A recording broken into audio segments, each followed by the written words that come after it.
I grab my AirPods.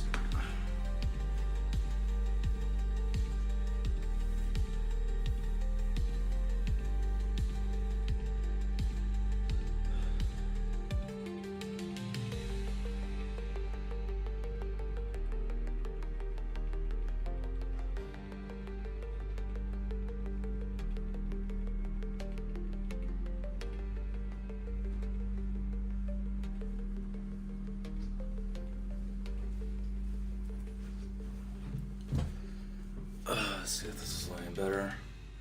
Just trying to think about the audio.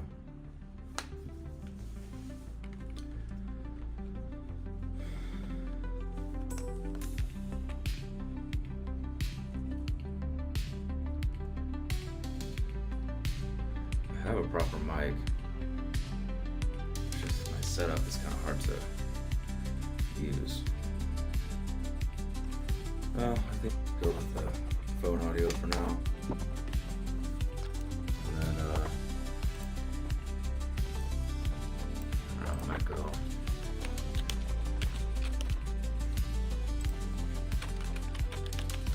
That's mic stand.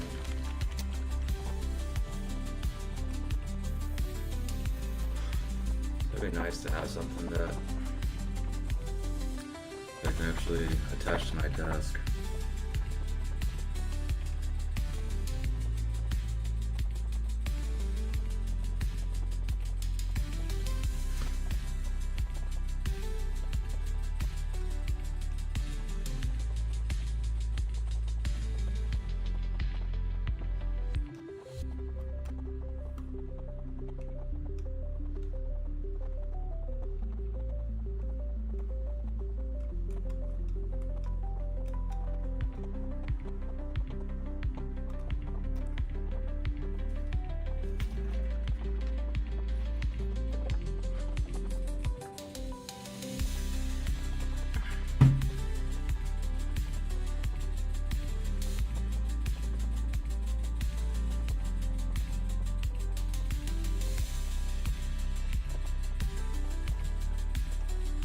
Looks pretty good.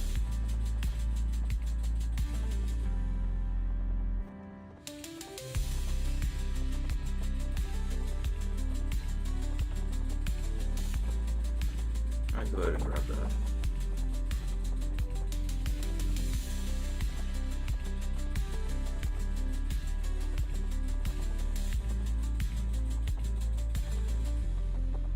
Just wonder how annoying it's gonna be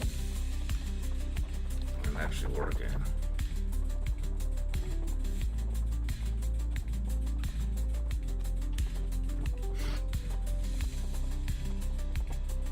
I don't know. I'll think about that. But for now, we have to work on this stuff.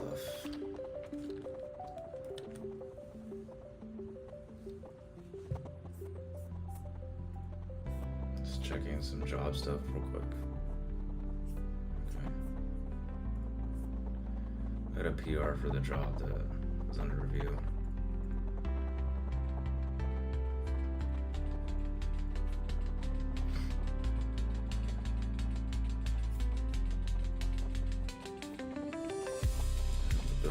successful.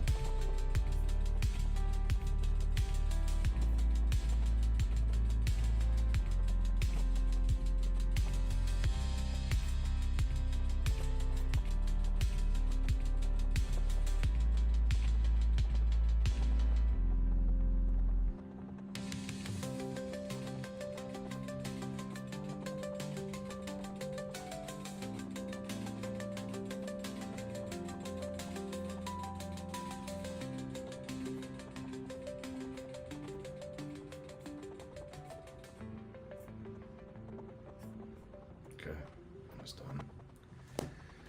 All right, so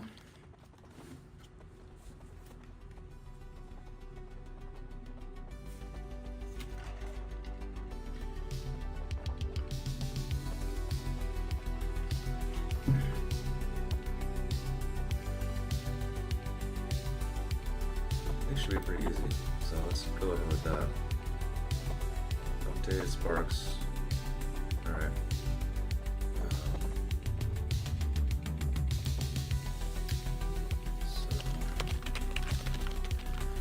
Do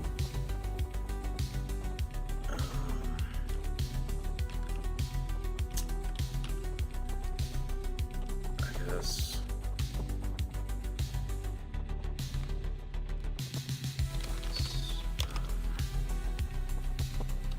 updated at sorting.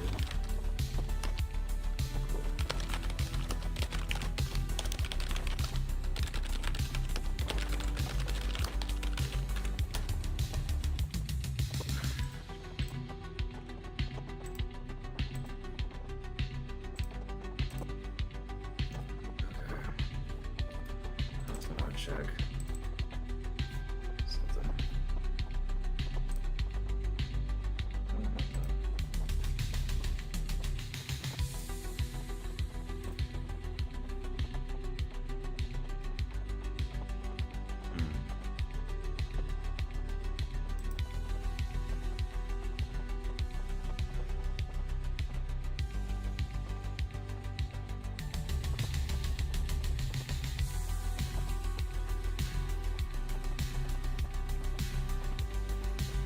This is actually pretty lightweight. I may actually get to the point where I need to upgrade my machine for memory. It seems to be working okay now.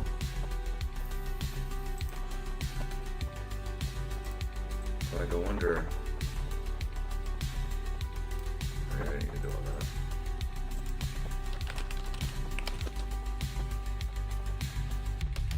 Cares about Mac Minis.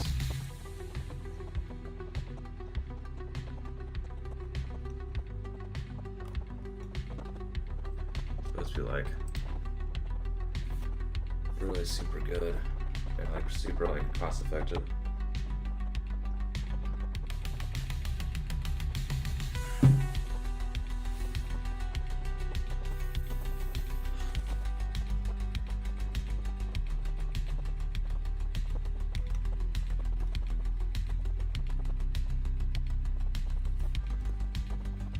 Gigs of RAM,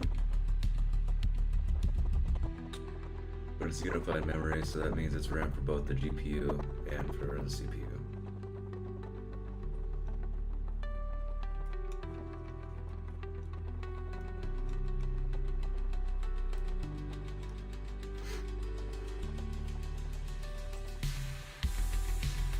This is the M4 Pro.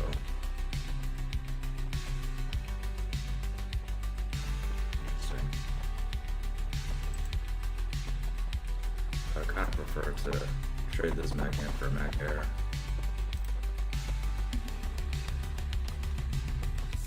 The 15-inch Mac Airs are pretty freaking sweet. Yeah, dude, like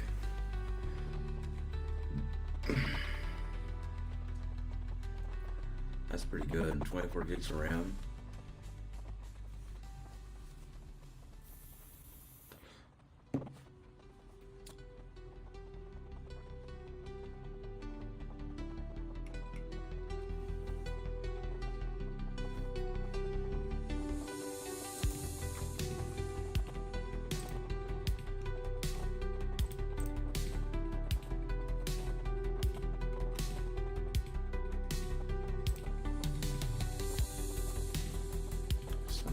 light. Pretty much the ports you need. Less ports, for sure. I really only need a couple USB-C ports. I don't know, just this MacBook Pro. There's more RAM than the MacBook Pro. What's my storage like?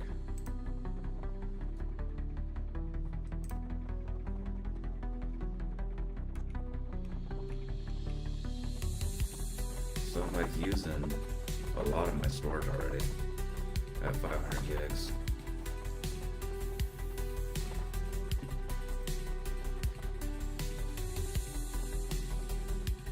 So terabyte storage, 24 gigs of RAM, $1,800. Not bad. Yeah, I might do an upgrade to Zero C. Maybe not, I just spent $3,000 to go on a cruise next year, so.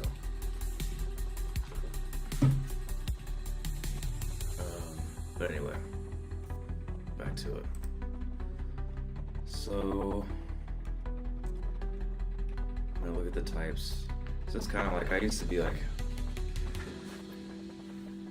little bit of a hater of TypeScript. I always thought it was, especially for building new stuff, I always thought it was, really super unnecessary and just created a lot of like unnecessary work and overly complicated, especially when you're just trying to like get stuff out and, you know, get ideas built for like MVP.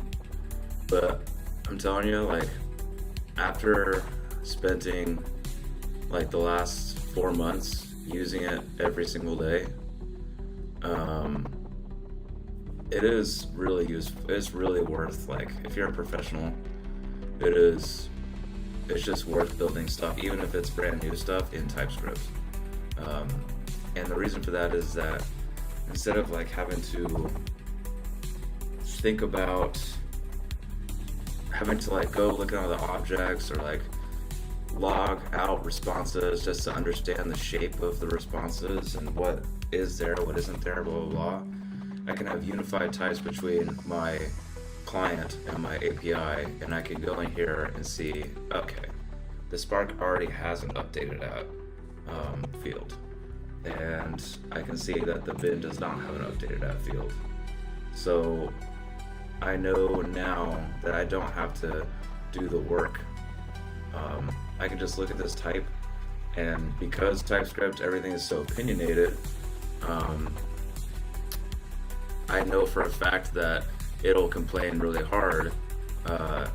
Well, I actually have updated that as optional here, but if I turn this like that and make it not optional, then I should get enough errors in the compilation and running the app that I can see where it's not being used. And then yeah, it actually ends up saving me a lot of time, because I can look at the already defined shapes of responses and objects that I'm using and build from there, which is really useful. So I'm going to put updated at here, and then we're going to make that a date. I'm going to make that required. So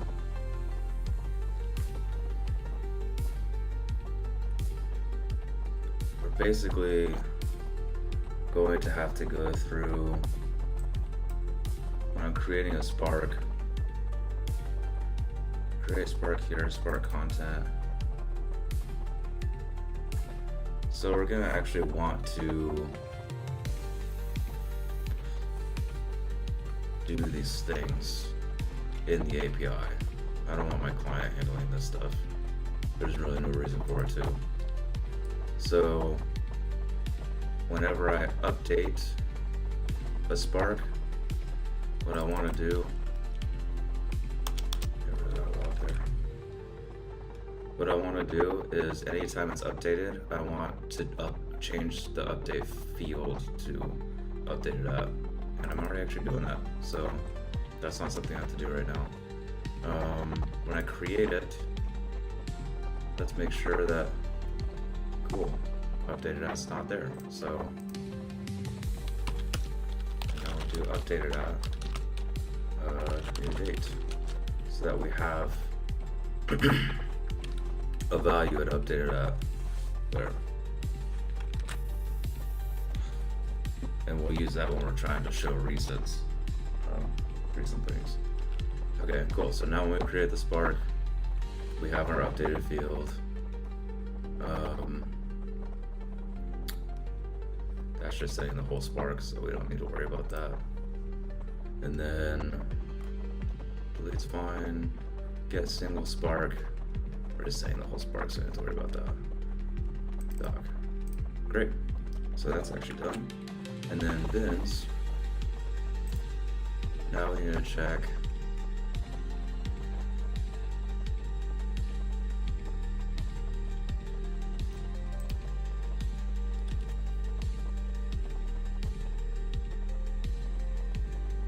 this.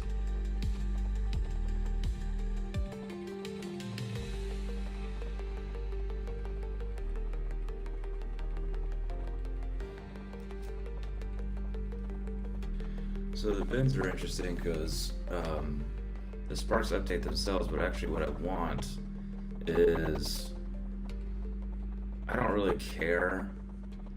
As a user on the dashboard, I really don't care like what the last bin that I renamed, the fact that that bin was renamed and it's going to show up as a recent, bin. What I care about is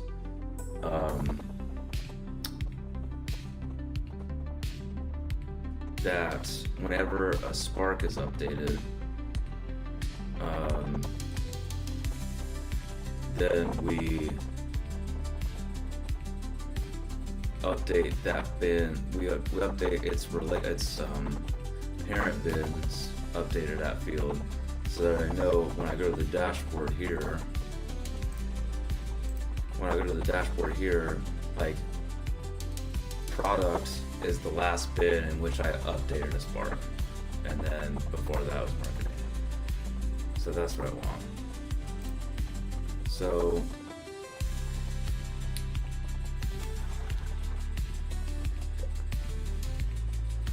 it's an interesting problem, because this is specifically really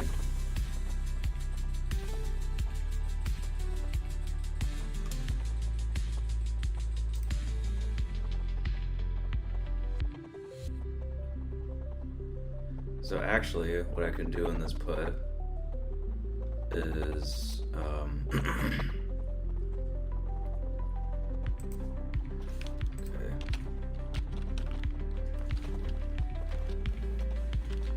So update name,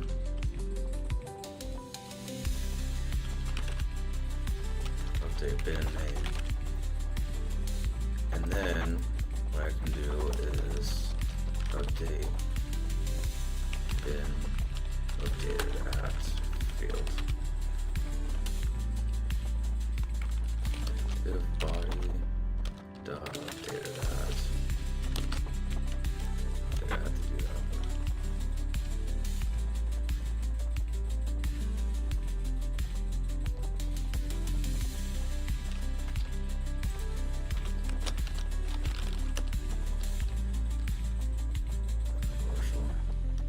Body dot updated at. Shouldn't really need that. That's started. Alright. Body dot updated at. Then we want to do update. I don't know. I don't like this. Yeah, I don't like this.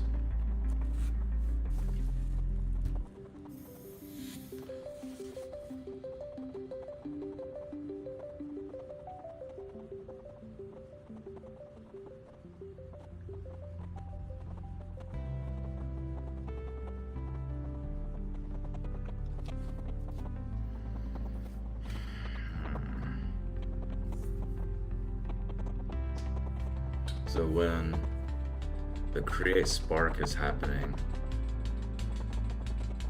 oh, so this actually has to do with the create spark situation, or updated spark. So actually what I should be doing this is in the put method for Spark, which is just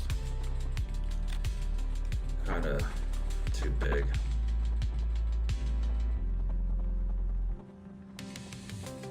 This method is kind of ugly.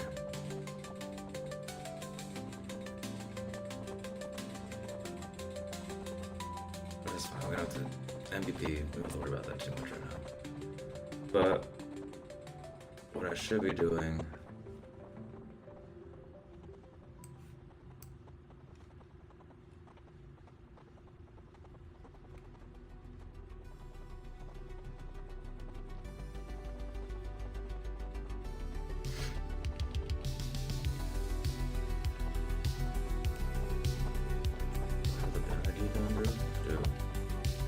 so here, what I should be doing is grabbing the bin.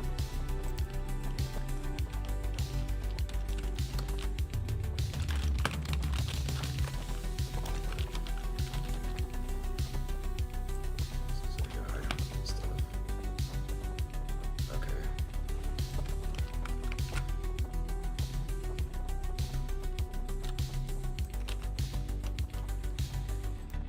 So what I should be doing is grabbing the bin,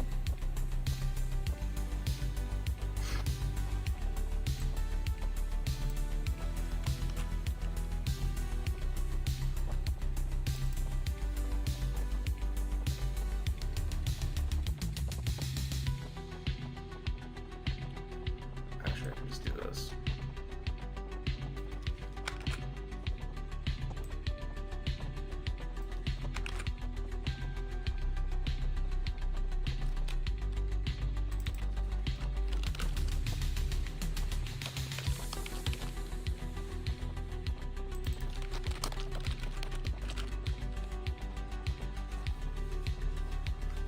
I want to update and set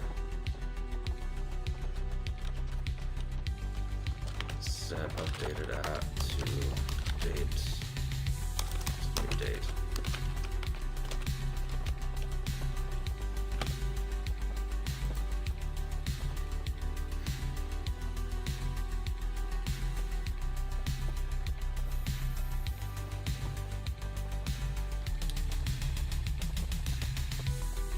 Actually, what we'll do is,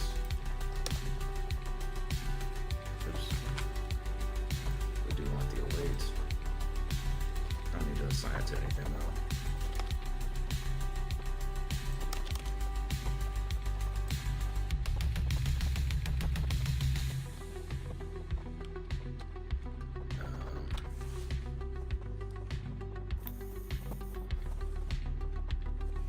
And here we put the ID as bin ID.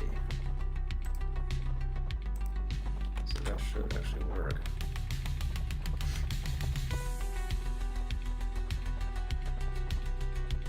I don't think I need that. Okay. Cool.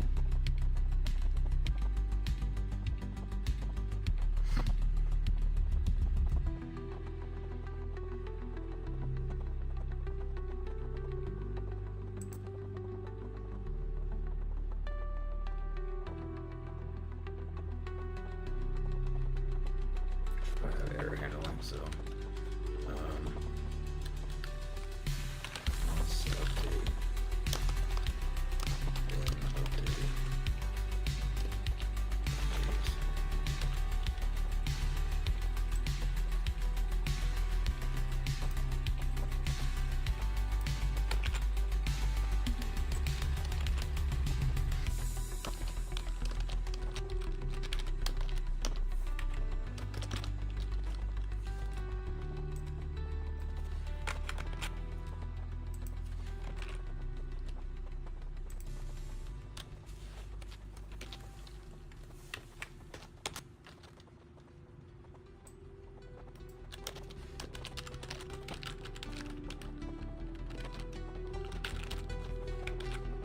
Okay.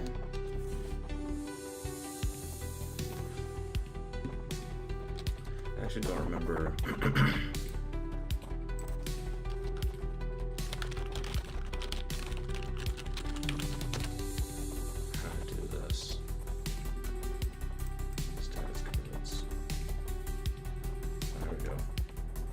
Server error. Client error. Okay. So that's a server error. So that needs to be 500.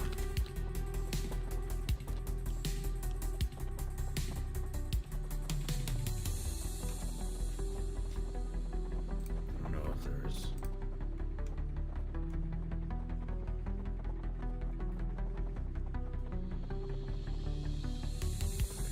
Internal server error. Okay, let's have 500s here.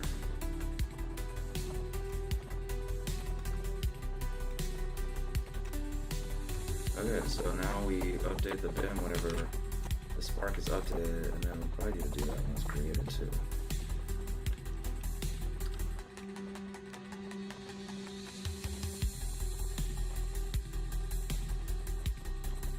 So here, I just copy that actually.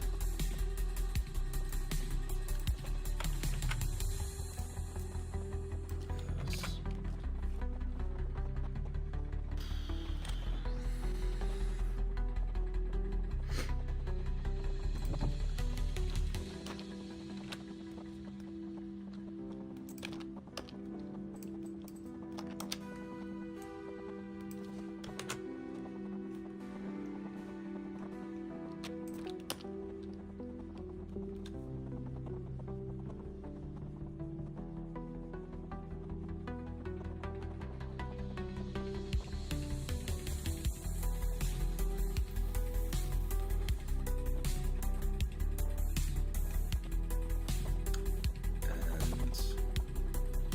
We're actually going to need to ensure this is an object ID because it's passed through, it's just a string.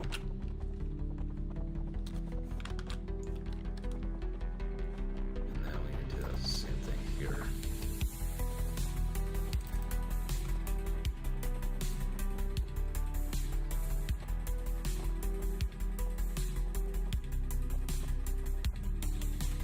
Okay, we're already changing it right here. No, it's just putting it in the update. Okay. We do update.bin.id. There we go. Alright. That's good. So when the Spark is updated, and then when the Spark is created, we're updating the bin. Nice.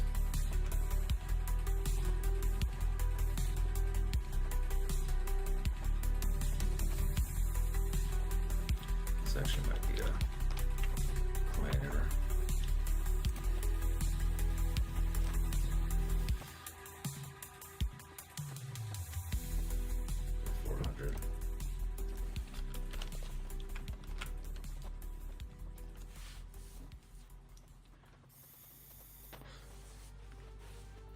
Okay.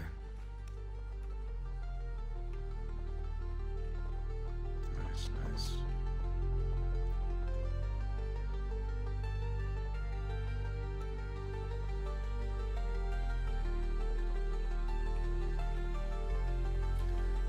So this should all work, as far as I can tell. What is this? The bins. Yeah, see, I don't need that here. I don't care. As a user, I don't really care. That. Do you want to focus on web apps? I do right now, yeah.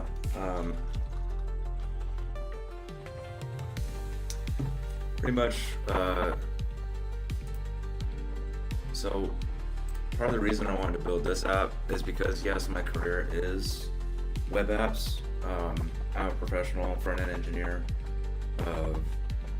I currently work for Elevance Health, and I did a contract with LaunchDarkly too, so enterprise level front-end engineering on web apps. But the part of the reason I wanted to build this is, there's a couple of reasons. A, this would be really useful for me because I just use Notepad to keep track of my ideas, and it's like, it's a total mess. Like I don't even know what all this stuff is, and I don't know what's useful, what isn't, and it's just there's no way for me to organize it. So I want to build this so I can have AI kind of like I can take down ideas really fast and AI can sort it for me, and so I never like feel like I lose ideas or have to go through a bunch of them. Secondly, is that I do want to practice making mobile apps too. So ideally, I was thinking about using RTK or not RTK, trying to get this going with React Native. I may do that, but I'm not sure. I don't know if I'm gonna do React Native or try to rebuild it in Switch or Swift. But for my industry, React Native would be really useful. So the only problem is that using MUI with React Native.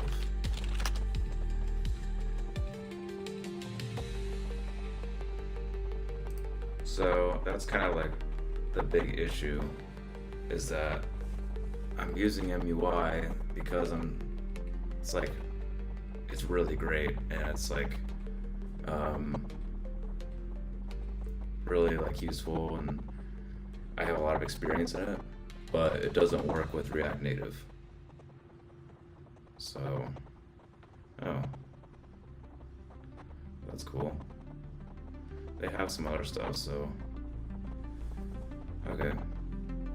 So part of the reason is I wanted to get this up into a usable web app, and then I do want to start from there, using this as a practice for trying to get into mobile app development. And then from there, I have this idea for this VR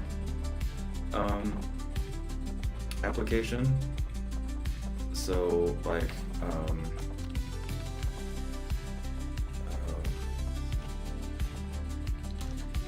what is best to build a VR app in? Like, I have a really good use case for a VR app right now that I kind of want to build. It's like Unreal would be a really good thing, and it would help me learn C++, which would be also pretty useful. Unity uses C#, so that's a possibility too.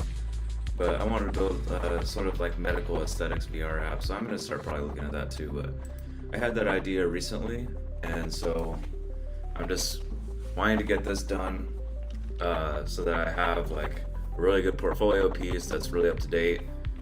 This is my current portfolio piece, and like it's good. It has like a lot of really cool functionality, but it's just really kind of fragmented on like what it's for.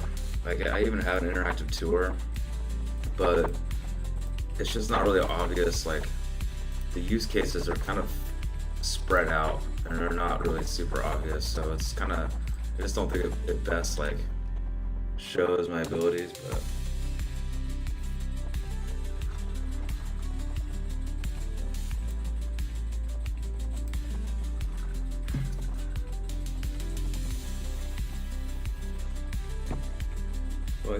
okay, my friend just started a few weeks ago web development, so can you tell me what he should focus on and what is current trending in the market right now?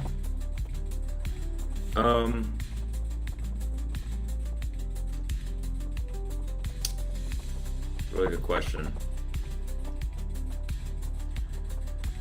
When it comes to startups, React is pretty much king for front end. When it comes to legacy companies or large corporations that are really well established, you're probably going to end up using Angular. Like right now, I got moved to a different team with a new application, and it's on Angular. But if he's just starting, man, like you just want to I would do a boot camp. Like I had somebody else come on here the other day. Cold Steel Web Development Bootcamp. Like this is the one I took forever ago, and it's one I have a friend taking this right now. And so basically, you just want to learn all this stuff. I don't really get a kickback from this or anything like that, but um, it's just a really good one. So you want to learn all these basics. This gives you basically like all the fundamentals for building full stack apps, and then you can move into more complicated stuff. The reality is that especially with AI, the need for junior engineers is really low. So you kind of want to like start building useful things, kind of like what I'm doing. Like find a real use case, get as close as you possibly can to the idea of one button does something better than that button does on somebody else's application. So that's really the story. Basically, it is really tough to get started up right now in the industry, just because AI stuff has like replaced a lot of the need for junior engineers. And not only that, but the H-1B1 has been a huge problem for Americans, because like for instance, I met an H-1B1 individual here in Austin, and he got a job at Meta. They're paying him like $80,000 a year. And what happens is that Meta saves, I mean, that same position for an American would be double. But he's fine with it because he's going to send most of that money back to India, where it's way more powerful. So, like, it's just causing a huge problem for Americans. So it's really tough to get started up as an American. I think that it would be best to become, like, you gotta learn the basics, of course, but I really think that it would be best to become a really good, to probably start with React so you can get in on the ground floor with some startups, because they oftentimes use React, and React Native.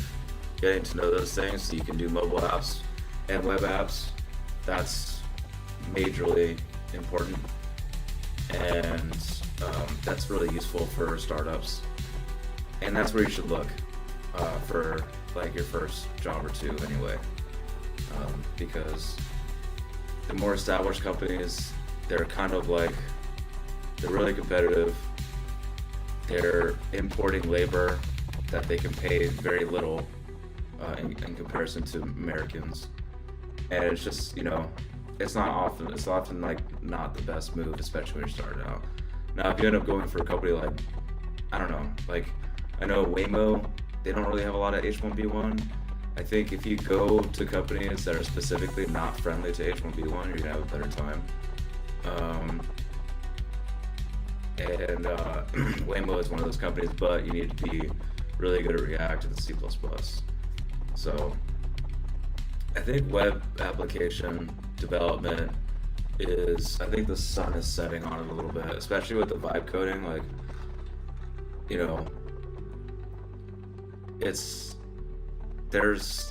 do need engineers still, and you will for a good while, but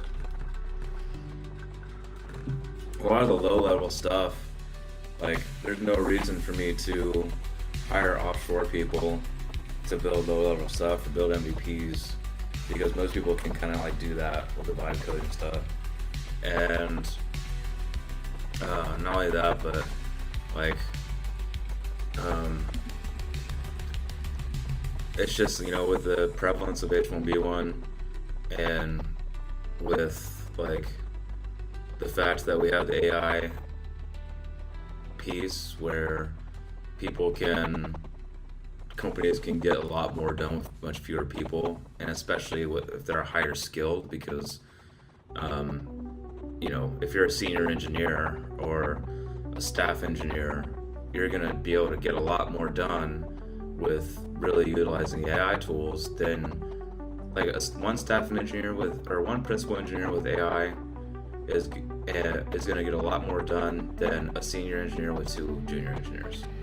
That's just the way it's going to go. So yeah, I think like focusing on web app development is not a good idea. I've just been doing it for quite a long time. I think it would be better to focus on VR development right now.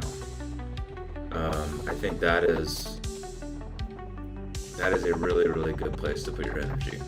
Focus on VR development, and because companies are going to start really, really using it in a big way. And I think it's good to learn web development first because it's a lot easier than any of those things.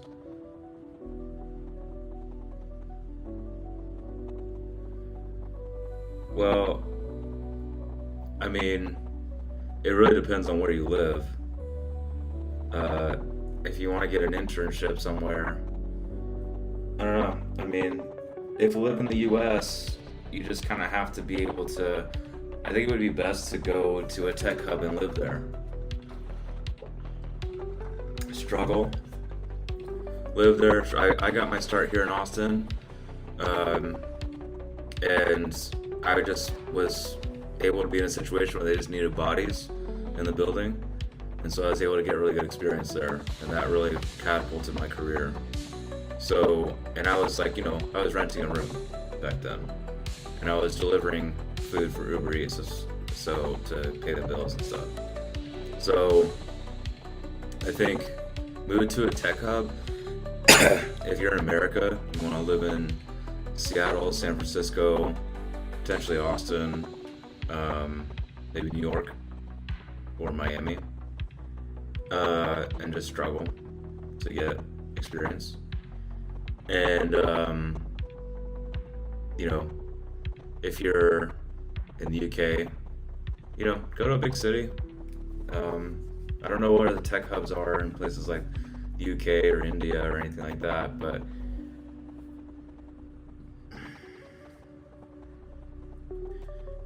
okay. Yeah, I mean, I don't think, like, I just don't think that Indian labor is very valuable anymore. So a remote internship from somebody from India is it's just not really viable. So you're gonna want to go work at a company in India, and there's Indian companies that have like Elevance contracts out a large company, or they employ them somehow. Like my entire team that I work with right now is in India. I'm the only person on the team that lives in the U.S. So there's not going to be Indians don't speak very good English, and their culture doesn't really line up super well with American companies or with Western companies. The work culture doesn't really line up super well. So doing an internship by yourself with a Western company is going to be extremely, extremely difficult. What you want to do instead is go work for a company in India, and try to be successful in India. And I would, I guess I really can't hate on anybody for taking advantage of H-1B1 stuff from India, because that's an opportunity that you see. So if I was in your shoes, I would probably take that opportunity too. But just know that it is H-1B1 does cause a lot of problems for the American workforce right now. So it might not be like a cakewalk.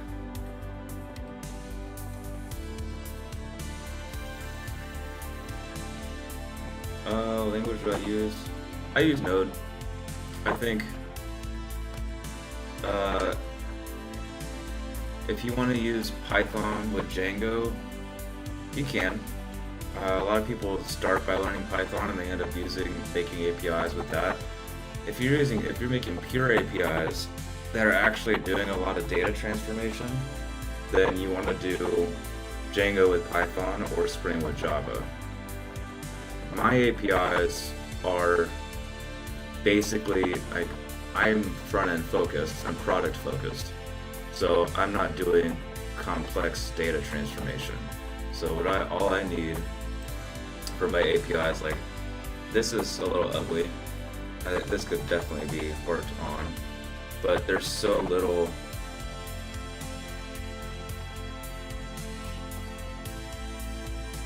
Yeah, I mean, Elevance, they use a Node backend too for their APIs.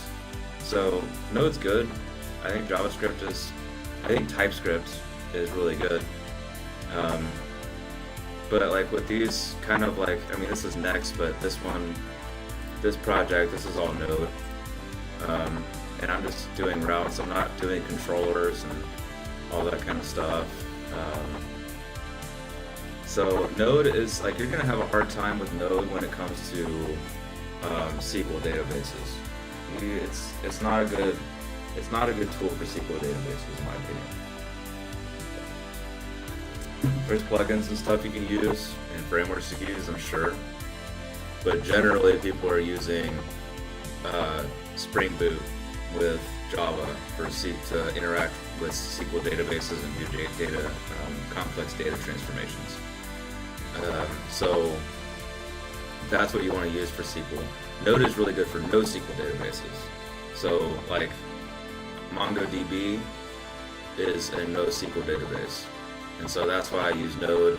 And then this is like, I mean, this is Next.js, but it's basically Node, pretty much. It works pretty much the same.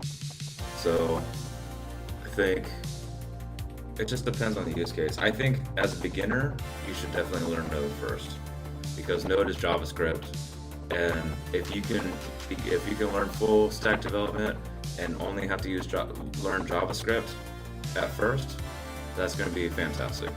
And then you should learn TypeScript, because if you learn JavaScript and you get really comfortable with that, JavaScript is super easy to learn. And then you learn TypeScript, which is a little harder to learn, but TypeScript sets you up for success for actually doing, working in all the other important languages. So yeah, I mean, Django Python has its own kind of thing. Python's mostly for AI stuff. So if you're building AI APIs, then that's probably a good move. Java Spring Boot, really good for SQL databases, and Node is really good for NoSQL databases, and it's really good to start with when you're learning, because Java is hard. And then you learn TypeScript. I learned Java first, and so it helped me learn TypeScript, but yeah, it's learning TypeScript first after knowing JavaScript will help you learn Java a lot easier, and it'll also help you learn C++ and C# a lot easier too. And a lot of companies, especially with SQL databases, if they're not using Java Spring Boot, they're using .NET with C#. And then you can also make video games too with C++ and C#. To work at Waymo, you have to be really good with React and C++. So, yeah. Is it on my channel?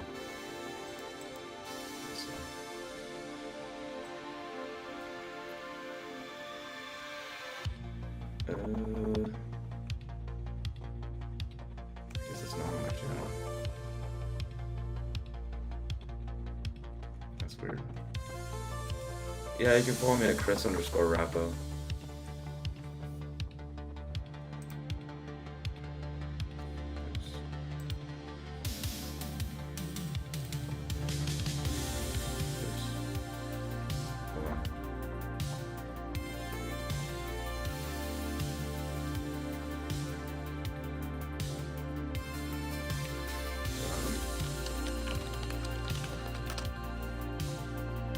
My Instagram handle. I'll have to add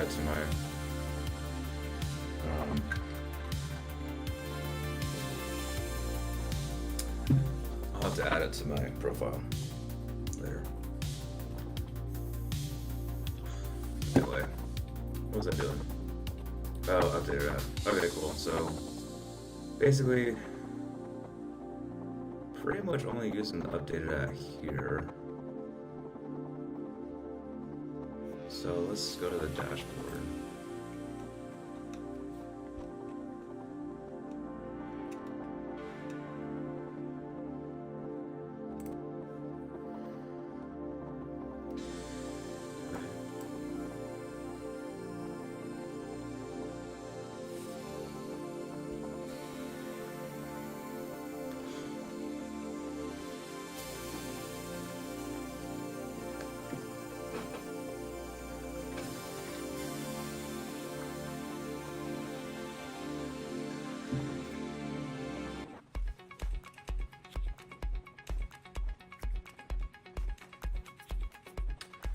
So I want to look in recently updated.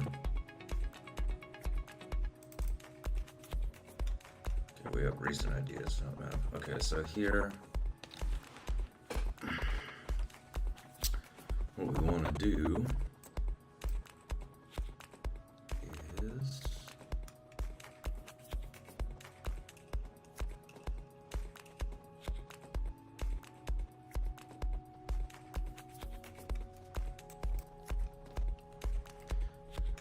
this will be the first thing the user probably sees. So we're going to want to grab these. We want to use these queries here.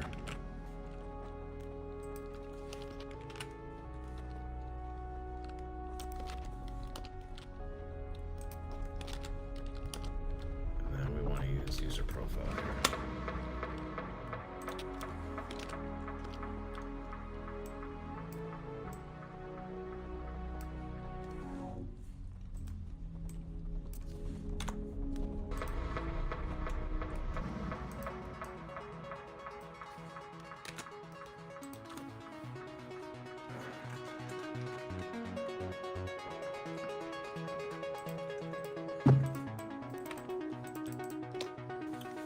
Okay. Now we should get these things, so I want to actually see what's returned from user sparks. No, it should be just the. Just want to make sure this works. But it should just be the. It should have updated out here.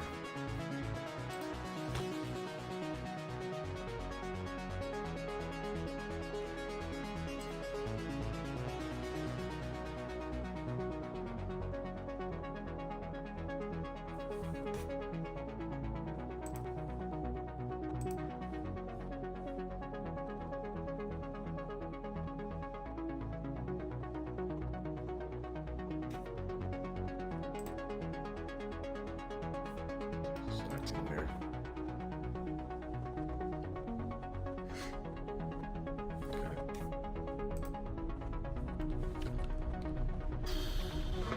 Got it.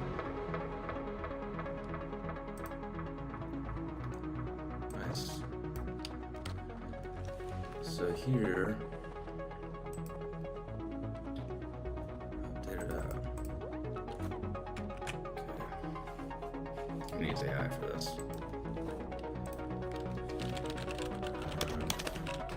Array of objects that have the updated amount.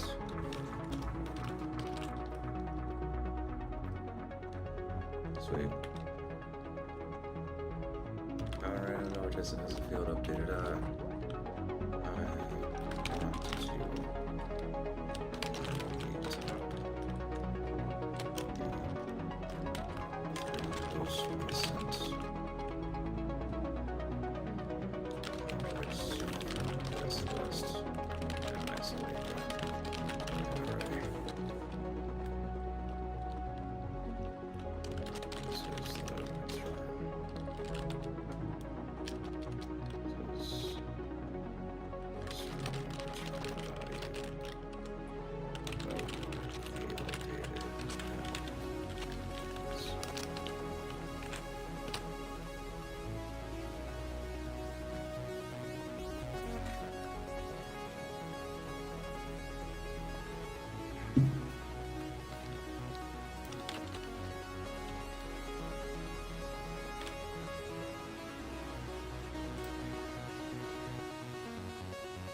Yeah, I got your follow. Thanks for following.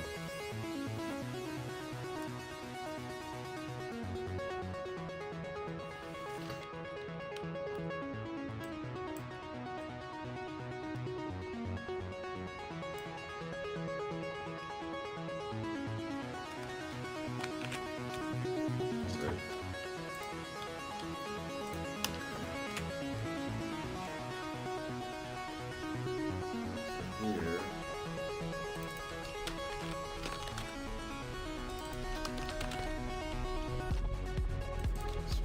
Try this spark array. Blue.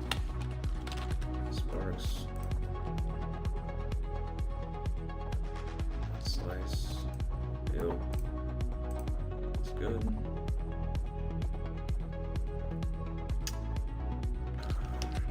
I like it.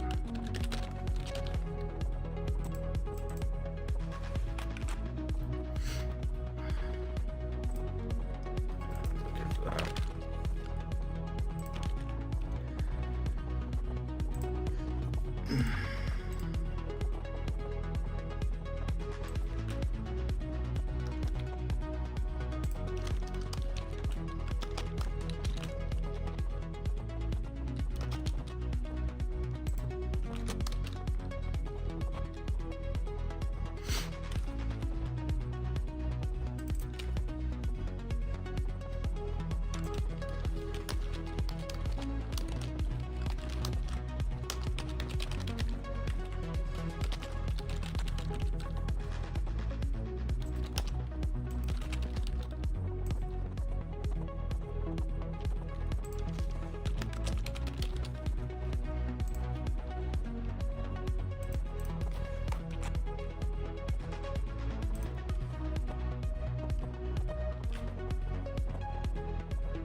Nice.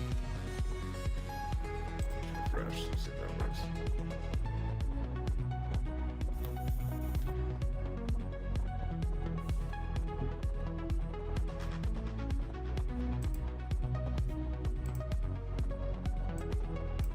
It's weird.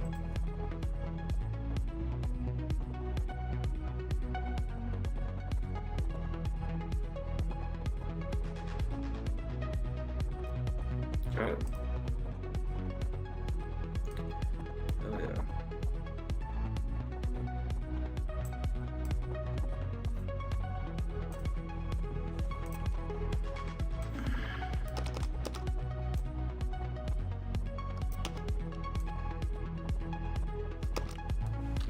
Beans.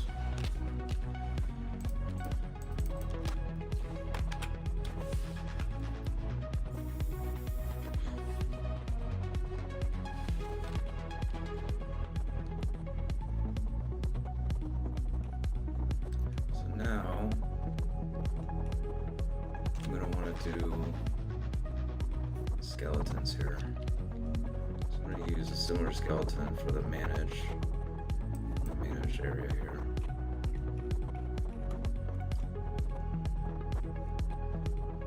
I use both of these.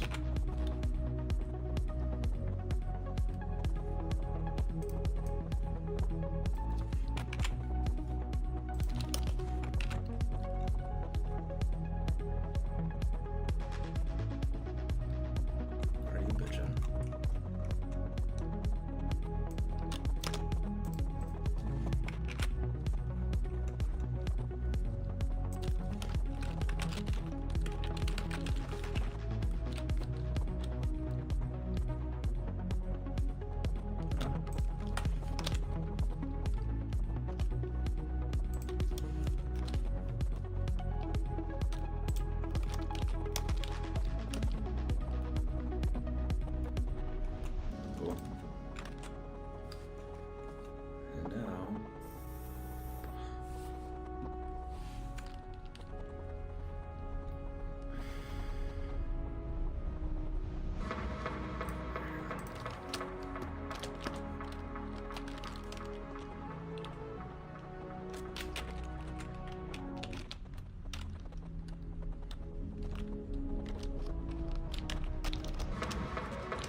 Let's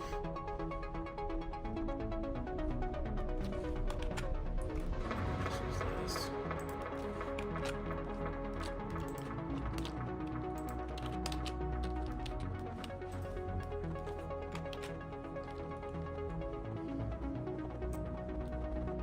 Set this to false.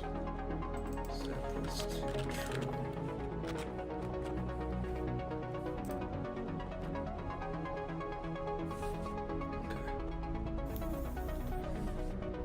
I can see what they look like. So I'm gonna set these.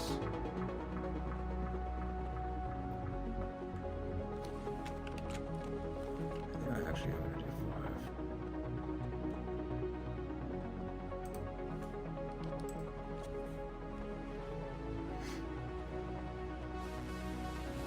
I'm gonna go ahead and get rid of that typography. I don't like that. I think we need this.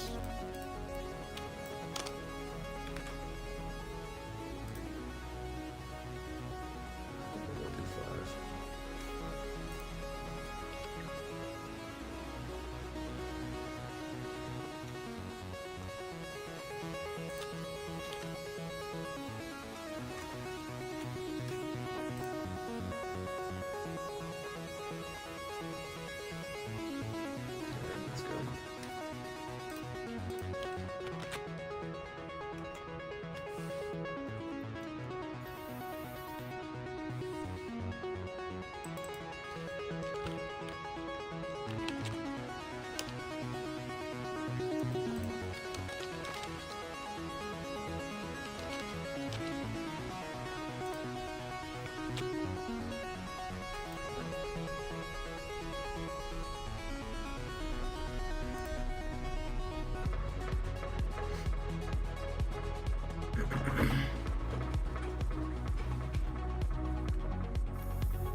import method here.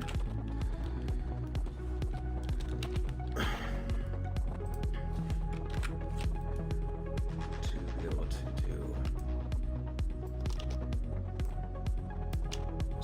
display strings, I want something else ago. And then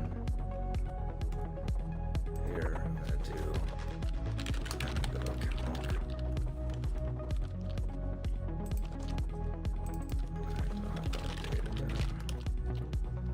Oh yeah, I can see how long ago was updated. Oops.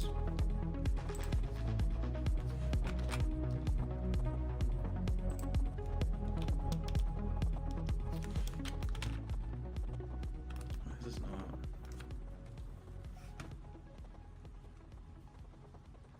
I am exporting it.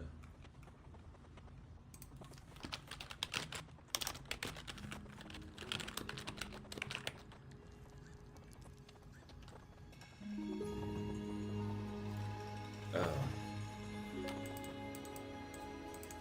That would be why.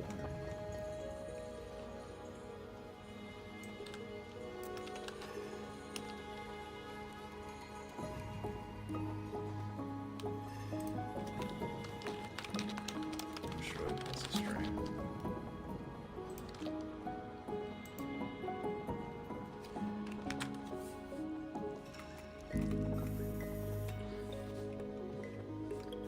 Let's see what that does.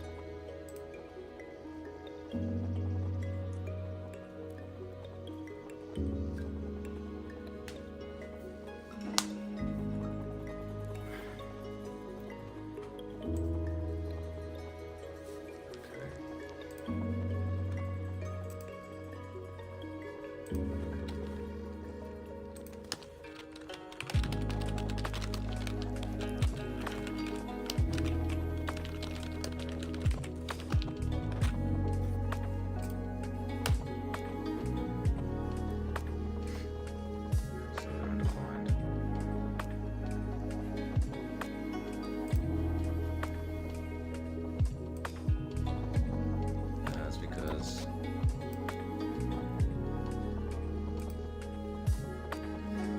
I didn't. This is before I sent the update. So here's what we're gonna do.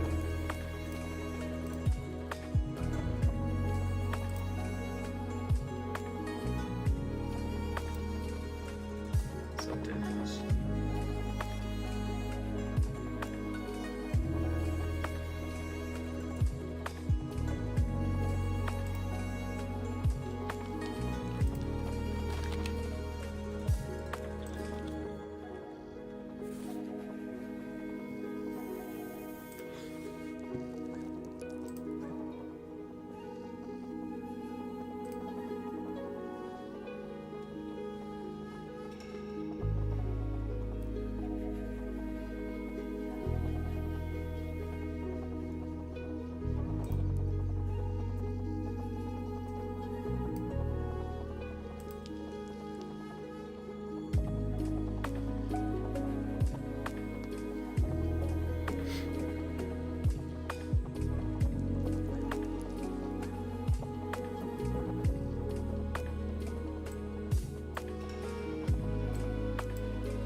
Bins don't have it updated. Let's go ahead and reset our collections here. So, bins don't find.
server error. Never been server error. Really? What's going on here?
I know I had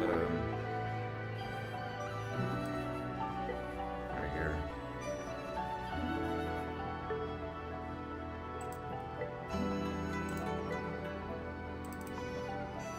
Just gonna refactor this.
Okay, let me get the restroom. Oh.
I'm actually gonna take a break. Got something to eat and stuff. So I'll be back over there.